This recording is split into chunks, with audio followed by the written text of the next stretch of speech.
కేసులో జగన్ అరెస్ట్ చేసి జైల్లో పెట్టాలి. చంద్రబాబుని ఆ రోజున స్కిల్ డెవలప్మెంట్ కుంభకోణంలో ఏదైతే ఈడీ విచారణ చేసింది కాబట్టి ఆ విచారణను బేస్ చేసుకుని పెట్టేశారు అన్నటువంటి పాయింట్ ఆగ్రహం ఉంది తెలుగుదేశం కేడర్లో.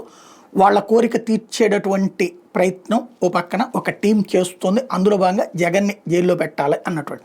అయితే వాళ్ళకి ఇంకా మిగతాది దాంట్లో జగన్ హస్తం ఉంది, దీంట్లో జగన్ హస్తం ఉందని రోజు పత్రికలో రాస్తారు. లిక్కర్ అన్నటువంటి దాంట్లో అయితే ఏదో ఒకటి చెయ్యొచ్చు అన్నటువంటి ఆలోచించారు. ఎంత వెతికినా ఆధారాలు లేవు. ఇప్పుడు ఢిల్లీలో వచ్చేటప్పటికి లిక్కరు ప్రభుత్వం ఆధ్వర్యంలో ఉన్నదాన్ని ప్రైవేటు పరం చేశారు. తద్వారా డబ్బులు తిన్నారు వాళ్ళు. ప్రభుత్వానికి 700 కోట్లు వచ్చే ఆదాయం చివరికి 50 కోట్లకు పడిపోతే వాళ్ళు 100 కోట్లు తిన్నారు. ఆ తిన్నందుకు ప్రతిఫలంగా ఆమ్ ఆద్మీ పార్టీకి డబ్బులు ఇచ్చారు. ఆ డబ్బులు తీసుకుని వాళ్ళు గోవాలోనూ పంజాబ్లో ఖర్చు పెట్టారు. అది అక్కడ ఈడీ తేల్చింది. ఇక్కడ వచ్చేటప్పటికి అట్లాంటిది ఏమీ లేదు. ప్రభుత్వమే తీసుకుంది అంటే జాతీయం చేసింది. డబ్బులు ఎప్పుడు వస్తాయి? ప్రైవేటుగా ఉంటే కుదురుతుంది. ప్రభుత్వంలో ఉంటే డబ్బులు ఎట్లా సంపాదిస్తారు అంటే లేదు తయారీదారుల నుంచి తీసుకున్నారు, నాణ్యత లేని మందు ఇచ్చారు అన్నట్టు.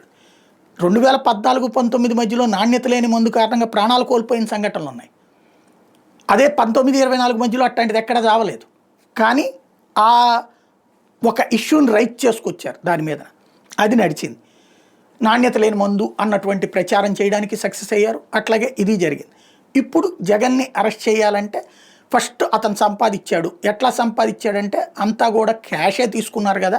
ఈ క్యాష్ తీసుకున్నటువంటి వాటిని ఒక వ్యక్తి డబ్బులంతా కలెక్ట్ చేసి ఈ డబ్బులంతా కూడా పంపించాడు జగన్కి అన్నటువంటిది.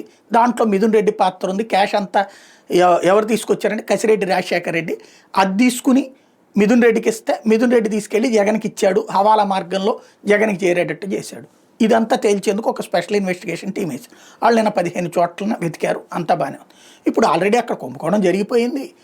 అట్లాగే కసిరెడ్డి రాజశేఖర రెడ్డి దగ్గర దొరికిపోయిన ఆధారాలు అన్నట్టుగా రాసుకొచ్చారు. ఇంతకు అసలు విషయం ఏం తేలింది? ఇప్పుడు జగన్ తిన్నాడా, కసిరెడ్డి తిన్నాడా?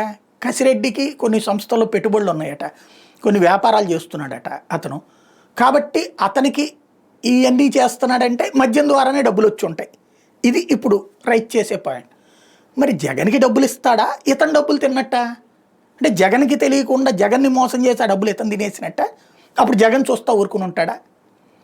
ప్రాక్టికల్గా మనకేంటంటే సాధారణ ప్రజలకి రాజకీయ నాయకులు అంటే వాళ్ళు తింటారు అన్నటువంటి ఫీలింగే ఉంటుంది. వాళ్ళ అనుచరులు తిన్నారు అన్నటువంటి ఫీలింగే ఉంటుంది. కాబట్టి ఒక నేరేటివ్ థింకింగ్ క్రియేట్ చేయాలి ఎట్లా అన్నటువంటి.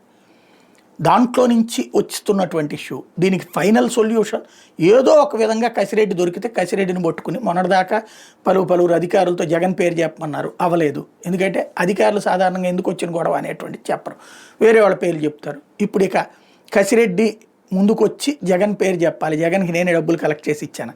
అతను చెప్పకపోతే రేపు పొద్దున ఇంకెవరి చేతనని చెప్పించే ప్రయత్నం చేస్తారా, లేదా విజయసాయిరెడ్డిని విచారణకు పిలిచి ఆయన దగ్గర నుంచి ఆ స్టేట్మెంట్ తీసుకుంటారనేది చూడాలి.